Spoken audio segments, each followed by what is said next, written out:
Friend 22 March 2025 నేను మా sister early morning శనివారం అనే ఉద్దేశంతో మా ఊర్లో ఉన్న ఆంజనేయ స్వామి టెంపుల్కి విజిట్ చేశాము. మా ఊర్లో ఆంజనేయ స్వామి టెంపుల్ నడి మధ్యలో ఉంది. చాలా ప్రసిద్ధమైన టెంపుల్. చాలా ఏళ్ల క్రితం ఉంది టెంపుల్ మాట. భక్తులు విజిట్ చేస్తుంటారు. ప్రతి మంగళవారం శనివారం గ్రాండ్గా పూజ చేశాను పూజారి. గుడి అంతా రీఓపెన్ చేశారు ఇప్పుడు రీసెంట్గా 2023లో. అంతకుముందంతా పాత గుడి అంతా పడగొట్టేసి రీకన్స్ట్రక్షన్ చేశారు. గుడిలో ఉన్న ప్రజలందరితో విరాళంగా చేసిన అమౌంట్తో డెవలప్మెంట్ చేశారు గుడి అంతాను. నేను దర్శించుకున్నప్పుడు పూజారి లేడు. పూజారి పూజ చేసుకొని వెళ్ళిపోయాడు.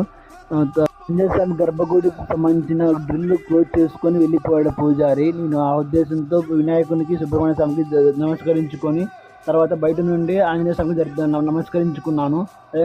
గర్భగుడిలో ఉన్న కుంకుమ తీసుకుని నా నుదుట పెట్టుకున్నాను. తర్వాత ప్రదర్శన చేసుకోవడానికి నేను మా సిస్టర్ తిరిగారు. మా అమ్మ నాన్న రాలేదు. ఆ ఊరిలో ఆంజనేయ స్వామి గుడి టెంపుల్ చాలా ప్రసిద్ధమైనది. నిరంతరం భక్తులు వస్తూనే ఉంటారు. మీ ఊర్లో ఏ టెంపుల్ ప్రసిద్ధమైన టెంపుల్ కామెంట్లో తెలియజేయ మర్చిపోకుండా. నేను గుడి చుట్టూరా ప్రదర్శన చేయడం మొదలుపెట్టాను పూజలు లేని ఉద్దేశంతో.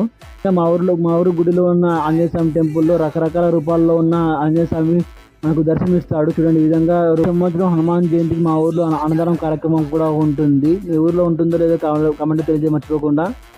ఆంజనేయ స్వామికి ప్రదక్షిణ చేసిన తర్వాత అదే విధంగా నవగ్రహాలు కూడా ప్రదక్షిణ చేశాను. పూజారి వస్తారనే ఉద్దేశంతో కొద్దిసేపు అక్కడ గుడిలోనే కూర్చున్నాను మా సిస్టర్ నేను. ఇక హనుమంతుడు అంటే ఇష్టకుంటే కామెంట్ తెలియజేయ మర్చిపోకుండా. అదేవిధంగా మీరు దర్శించుకున్న అతిపెద్ద హనుమంతుడి విగ్రహం ఎక్కడుందో దర్శించుకున్నారో కామెంట్ తెలియజేయ మర్చిపోకోకుండా. శ్రీరామ్ జై హనుమాన్ అని కామెంట్లో తెలియజేయ మర్చిపో.